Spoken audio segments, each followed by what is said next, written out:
మూసీ ప్రక్షాళనకి శ్రీకారం చుడితే BJP BRS party కుమ్మక్కై దాన్ని ఆపుకునే ప్రయత్నం చేస్తూ ఉన్నది. కిషన్ రెడ్డి గారు చాలా సుదీర్ఘమైనటువంటి రాజకీయ చరిత్ర ఉన్న వ్యక్తి. ఎందుకు ఈ చిలిపి చేష్టలు చేస్తున్నాడో అర్థం అవట్లేదు. విచిత్రంగా ఉంది. ముఖ్యమంత్రి గారు అన్నదేంటి, మూసీ పరివాహక ప్రాంతంలో దోమలు ఈగలు ఆ దుర్గంధ వాసన మీరు ఒక 3 నెలలు ఉంటే తెలిసి వస్తుందంటే ఫోటో షూట్ కోసము ఒక 12 గంటలు అక్కడ ఉండి ఫోటోల కోసం ఆయన పడ్డ ప్రయాస వీడియోలో వినబడుతూ ఉంది. ఫోటో అయిందా, ఫోటో వచ్చిందని అడుగుతున్నాడు కేంద్ర మంత్రి. మీరు పోయే ముందే శానిటేషన్ అవుతుంది. అక్కడ దోమల మందు కొడతారు, ఈగల మందు కొడతారు. మీరు పోయింది ఎక్కడ? ఆ బఫర్ జోన్లో లేరు, కనీసం మూసీ నది ప్రవాహక ప్రాంతంలో కూడా నివసించలే మీరు ఆ ఉన్న 10-12 గంటలు కూడా. షూ వేసుకొని నడిచారు, దోమలు కుడతాయని సాక్స్ వేసుకొని పడుకున్నారు. మేమందేంటి మరి, అక్కడ దోమల బెడద ఉంది, దుర్గంధ వాసన ఉంది, అక్కడ ఉన్న వాళ్ళు ఉండలేకపోతా ఉన్నారు. వాళ్ళని సురక్షితమైనటువంటి ప్లేస్కి రిహాబిలిట్ చేయాలనే కదా మేమంది. 3 నెలల పాటు మీరు అక్కడ ఉంటే వాస్తవిక పరిస్థితి తెరుస్తాయని ముఖ్యమంత్రి గారు అన్నారు. మీరు 10-12 గంటలు ఫోటో షూట్ చేసుకుని వచ్చినారు. ఇది కాదు ఒక రాజకీయ నాయకుడు చేయాల్సింది. నేను ఇవాళ మీతో చెప్తా ఉన్నాను, మీ ప్రధానమంత్రి మాటి మాటికి మన్ కీ బాత్ అంటాడు. ఇలా మూసీకి బాత్ కरेंगे, చాయ్ పే చర్చ కాదు మూసీ పే చర్చ కरेंगे. మా ముఖ్యమంత్రి అన్న ప్రకారం రండి, నేను కూడా వస్తాను, మీరు నేను 3 నెలల పాటు అక్కడే ఉందాం. వాస్తవాలు తెలుస్తాయి మనకి. ఎంత దుర్గంధ వాసన వస్తుంది అక్కడ. అక్కడ ఉండే బీద ప్రజానికం ఎంత కష్టపడతా ఉన్నారు. దోమల బెడద, ఈగల బెడద, ఎన్ని రోగగ్రస్తులు అవుతా ఉన్నారు. వీనన్నిటి దూరం చేయాలనే కదా మా తపన. ఎలాగో 10 ఏళ్ళు బీఆర్ఎస్ పార్టీ రాష్ట్రాన్ని సర్వనాశనం చేసింది. ఒక విజన్తో, ఒక దూరదృష్టితో, ఒక పక్క ప్లాన్తో పరిపాలన చేయలే. అందుకే రాష్ట్ర అభివృద్ధి కుంటుపడిపోయింది. ఇవాళ మేమొచ్చి ఈ 10 ఏళ్ళు జరిగిన నష్టాన్ని పూడుస్తామంటే మీకెందుకు కడుపు నొప్పి? 10 ఏళ్లుగా చూస్తాను, ఎప్పుడైనా బీఆర్ఎస్ పార్టీ గ్రాఫ్ తగ్గుతుందనగానే రంగంలోకి దిగుతారు వీళ్ళు. బీఆర్ఎస్ పార్టీ ప్రొటెక్టర్స్ వీళ్ళు. అరే 10 ఏళ్ళు కేసీఆర్ మెలగబెట్టలేకపోయినాడు, మేమేదో చేస్తామంటే మీ కడుపు నొప్పి ఏంటి? ఇలా ప్రజలకు తెలియదా మూసీ నది పరివాహక ప్రాంతంలో ఉన్నటువంటి నివసిస్తున్నటువంటి ఫ్యామిలీల సంగతి ఏంటి? ఎంత ఇబ్బందులు గురవుతా ఉన్నారు వాళ్ళు. వాస్తవాలు తెలుసుకోవడానికి మిమ్మల్ని మూసీలో 3 నెలలు పడుకోమన్నాం. మీరు వచ్చి ఏం తెలుసుకున్నారు ఇప్పుడు చెప్పండి. అదేనా మూసీలో అసలు దుర్గంధ వాసన లేదని చెప్తారా? అసలు దోమలే లేవని చెప్తారా? మరి దోమలే లేకుండా మీరు సాక్స్ వేసుకుని ఎందుకు పడుకున్నారు? మీరు దోమలే లేకుంటే అంతకుముందే శానిటేషన్ ఎందుకు చేయించుకున్నారు? ఎవరు నమ్మించడానికి ప్రయత్నం చేస్తా ఉన్నారు? మీరు ఆషామాషి నాయకుడు కాదు, ఒక కేంద్ర మంత్రి స్థాయిలో ఉన్నారు. ఏం సాధించినట్టు ఒకరోజు నిద్ర చేసి మీరు? నేను మీకు సూటిగా అడుగుతా ఉన్నాను, వాళ్ళ తెలంగాణ అభివృద్ధి అనేసరికి మీకు నొప్పి వస్తూ ఉంది. సాబర్మతి రివర్ ఫ్రంట్ ప్రాజెక్ట్ తీసుకొచ్చింది మోడీ కాదా? 24 ఏళ్లుగా సాబర్మతి రివర్ ఫ్రంట్ ప్రాజెక్ట్ నడుస్తూనే ఉంది. దాని గురించి ఎప్పుడైనా మాట్లాడినారా? మరి సాబర్మతి రివర్ ఫ్రంట్కి ఒక న్యాయము, మూసీ ప్రక్షాళన చేద్దామంటే దానికి ఒక న్యాయం ఏంటి? సాబర్మతి ప్రాజెక్ట్ ఇంత దుర్గంధం ఉండదు, అయినా మీరు ప్రాజెక్ట్ టేకప్ చేశారు. 20 ఏళ్లుగా సాగుతూ ఉంది. దాదాపు 25 కిలోమీటర్ల ప్రాజెక్ట్ టేకప్ చేశారు. దాదాపు 13,000 మంది అక్కడ ఇల్లు లేని వానయ్యారు. ఇప్పటికీ ఇల్లు ఇవ్వలే.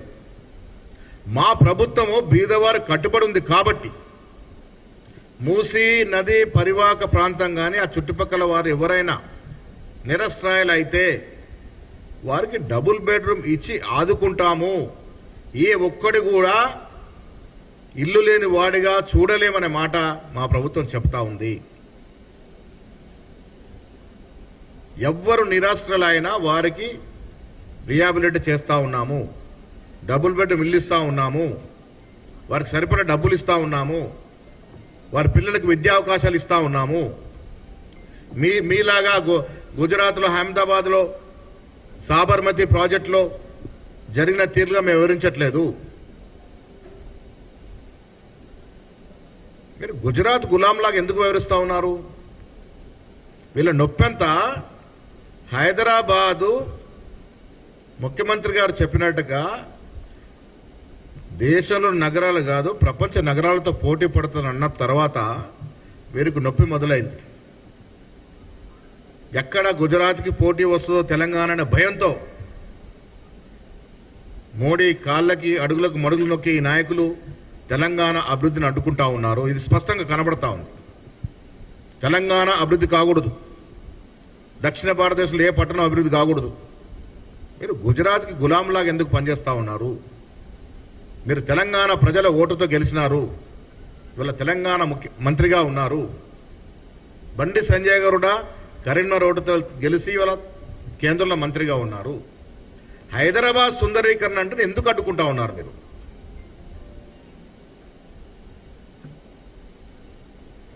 మాకు స్పష్టత ఉన్నది. మూసీ రివర్ ఫ్రంట్ ప్రక్షాళన విషయంలో మాకు స్పష్టత ఉన్నది. మూసీ ఇరువైపులా హైదరాబాద్కు చెందిన 40% జనాభా ఉన్నారు. మూసీ నది ఒక హైదరాబాద్ కాదు, రంగారెడ్డి జిల్లా, హైదరాబాద్ జిల్లా, నల్గొండ జిల్లాకు సంబంధించినటువంటి నది. మీరు హైదరాబాద్ నుండి రంగారెడ్డి కలుపుకొని నల్గొండ వరకు మూసీ నదిలో నడిచి చూడండి, మీకు వాస్తవాలు తెలుస్తాయి. అప్పుడు కానీ అర్థమవుతుంది మీకు మూసీ ప్రక్షాళన ఎందుకు జరగాలనేది. ఇలా ప్రపంచ క్లైమేట్ సంస్థలు చెప్తా ఉన్నాయి, వచ్చే రోజుల్లో ఎలాంటి ప్రళయమైనా రావచ్చు. ఈ ప్రపంచంలో ఎంత పెద్ద నగరాలైనా మునుగొచ్చు. ఇటీవల ఫ్రాన్స్ ఎక్కడో దేశం మొత్తం మునిగిపోయింది భారీ వర్షాలతో. మన దేశంలో వాయనాడులో జరిగిన వానలో వాయనాడు మొత్తం కొట్టుకుపోయింది. అలాంటి ఒక భారీ విపత్తు హైదరాబాద్కు వస్తే మన పరిస్థితి ఏమిటి? ఎన్విరాన్మెంటల్ గా హైదరాబాద్ సురక్షితంగా ఉండడం మీకు ఇష్టం లేదా? ఎందుకు మీరు బీఆర్ఎస్ వాళ్ళ యొక్క క్లచ్లోకి పోతా ఉన్నారు?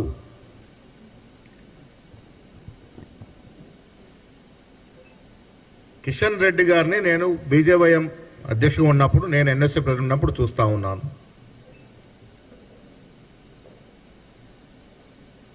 కేంద్ర మంత్రిగా ఉండి ఒకరోజు కోసము ఆ ఫోటో ఫినిష్ నిద్రలేమిటి అని అడుగుతా ఉన్నాను.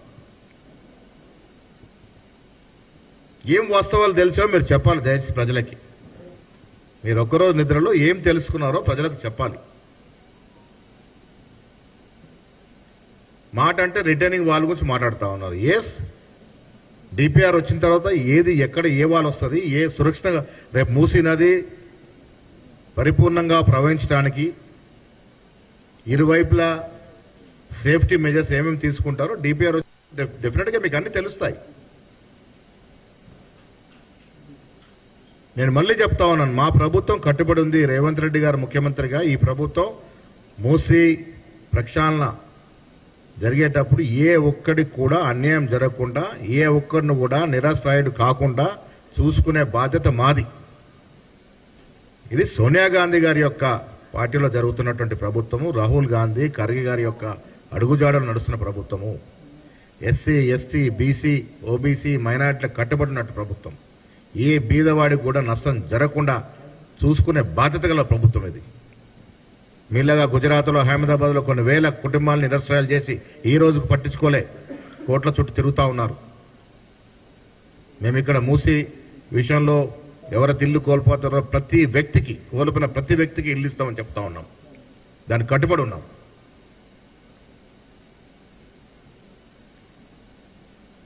కిషన్ రెడ్డి గారు జవాబు చెప్పాలి. సాబర్మతి రివర్ ఫ్రంట్ ప్రాజెక్టుకి మీకు వ్యతిరేకత లేనప్పుడు, అభ్యంతరం లేనప్పుడు, మూసీ నది మీద జరుగుతున్నటువంటి ఈ ప్రాజెక్టు మీద ఎందుకు మీకు అభ్యంతరము? గుజరాత్ రాష్ట్రంలో జరుగుతున్నటువంటి అభివృద్ధి మాత్రం అభివృద్ధి, మన రాష్ట్రంలో మాత్రం జరగకూడదు. ఇదెక్కడ న్యాయం అండి? వాళ్ళ తెలంగాణ 10 ఏళ్ళు తెలంగాణలో అభివృద్ధి కుంటుపడింది. మాకు ఒక వ్యూహం ఉంది, మాకు దూరదృష్టి ఉంది, మాకు ప్రజలు తెలంగాణ అభివృద్ధి నోచుకోవట్లేదు, కానీ ప్రజలు మార్పు కోరి మాకు ఇవాళ మార్పు ద్వారా అధికారం ఇచ్చినారు. ఆ మార్పు ఏంటో మేము చూపించబోతా ఉన్నాం. తెలంగాణ రైజింగ్ అనే నినాదంతో ముందుకు పోతా ఉన్నాం.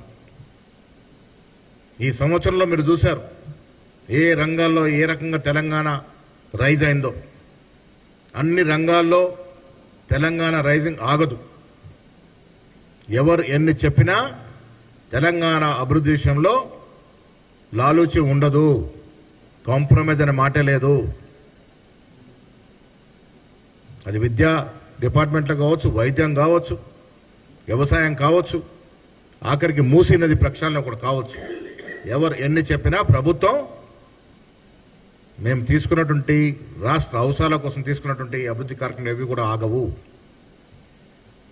మీరు రాజకీయాల కోసం ఎన్ని ఇలాంటి ఫోటో ఫినిష్లు చేసినా, కొన్ని ఫీట్లు పడ్డా ప్రజలు వాస్తవాలు గ్రహిస్తూ ఉన్నారు.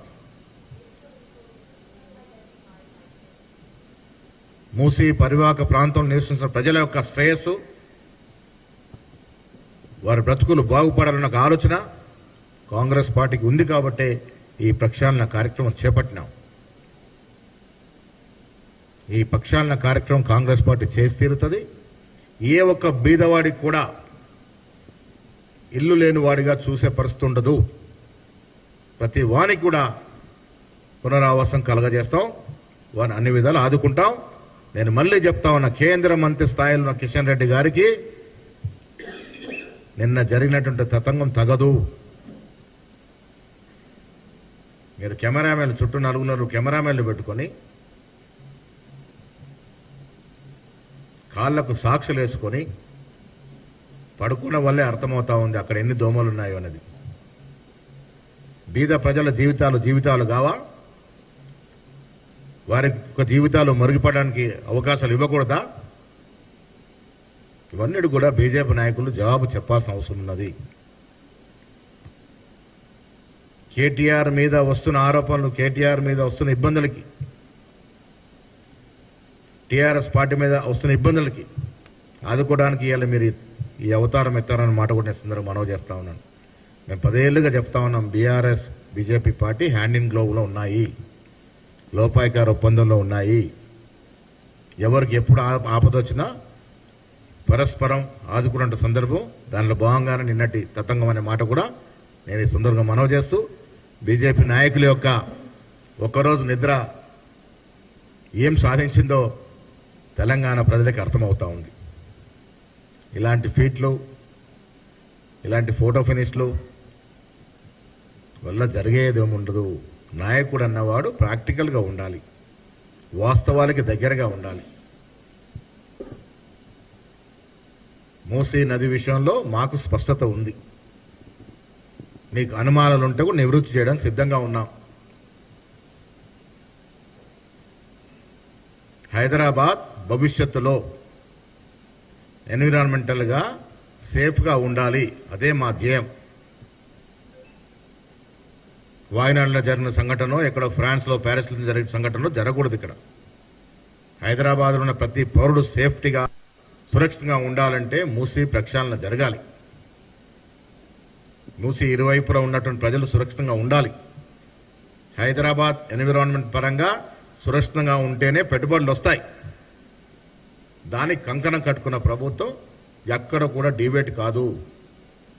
మా ముఖ్యమంత్రి, ఉప ముఖ్యమంత్రి, మంత్రులు, మా ప్రభుత్వం అభివృద్ధి కోసం కట్టుబడి ఉంది.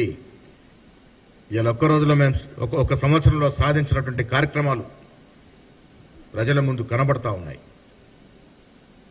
10 ఏళ్లలో బీఆర్ఎస్ చేసినటువంటి అభివృద్ధి ఏ రకంగా అంతకన్నా మేలైన అభివృద్ధి, మేలైన సంక్షేమం ఒక సంవత్సరం ఇవ్వగలిగినాము. ఇది రికార్డ్స్తో సహా మా ముందుంది. దీన్ని ప్రజలు అర్థం చేసుకోవాల్సిందిగా విజ్ఞప్తి చేస్తా ఉన్నాం.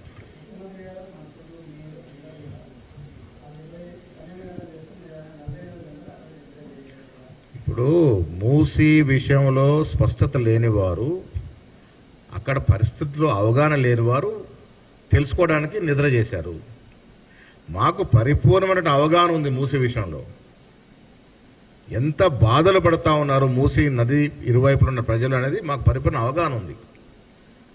మాకు అవగాహన ఉంది కాబట్టి మీరు అవగాహన తెచ్చుకోవడానికి ఒక 30 రోజులు 3 నెలలు అక్కడ ఉంటే మీకు అక్కడ స్థితిగతులు అర్థమవుతాయని ముఖ్యమంత్రి చెప్పినారు.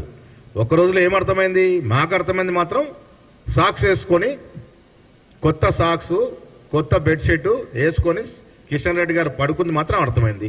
ఆ సాక్స్ ఎందుకు వేసుకున్నారో, మరి ఎన్ని దోమలు ఆయన కుట్టినాయో, ఆ వీడియో రికార్డులు ఎన్ని దోమలు కనబడ్డాయో అది ప్రజలకు అర్థమైతే సరిపోతుంది.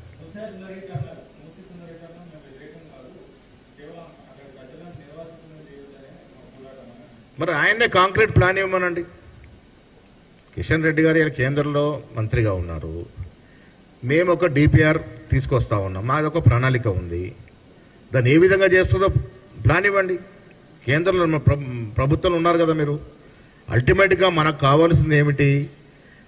రేపు ఈ హైదరాబాద్ పట్టణంలో ఒక భారీ వర్షం పడితే గతంలో జరిగినట్టుగా 1908లోనో 1912లోనో ఒక భారీ వర్షానికి 18,000 మంది మూసీ నదిలో కొట్టుకుపోయినారు.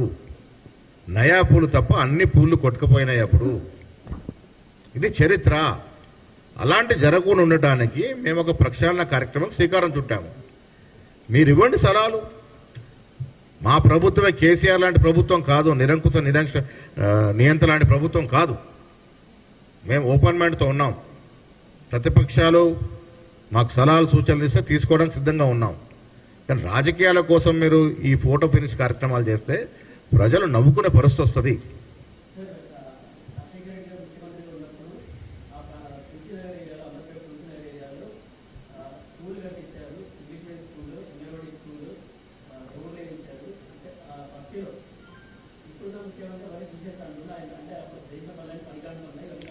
ఎవరు చేసినా ఎవరు చేసిన వాటికి పొంతన లేదు. ఒక్కటి వాస్తవం ఏంటంటే ఈ ముఖ్యమంత్రికి ఒక విజన్ ఉంది. హైదరాబాద్ని ప్రపంచ నగరాలతో పోటీ పడాలని ఒక తపన ఉంది. దానికోసం మా ప్రభుత్వం ఈ కార్యక్రమం చేపడతా ఉంది. మూసీ ఇరువైపులా ఆ ఎస్టిమేటెడ్ ఆ టెక్నికల్గా స్పెసిఫికేషన్ ఎంత దూరం ఉంటో అంత దూరం ఖాళీ కావాల్సిందే. భవిష్యత్ తరాల కొరకు, మన తరం కాదు ఈ ఆలోచన, వచ్చే జనరేషన్ కోసం ఉపయోగపడే కార్యక్రమం ఇది.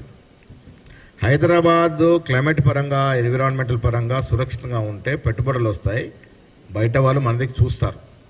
ఆ ప్రక్షాళన జరగాలంటే ఎవరో ఒక ముఖ్యమంత్రి గట్టి నిర్ణయం తీసుకునేవాడు కావాలి. ఇలా ఈ ముఖ్యమంత్రి ఒక నిర్ణయం తీసుకున్నాడు. దాన్ని మనం అందరం సమర్థిద్దాం అన్నమాట చెప్తా ఉన్నాం.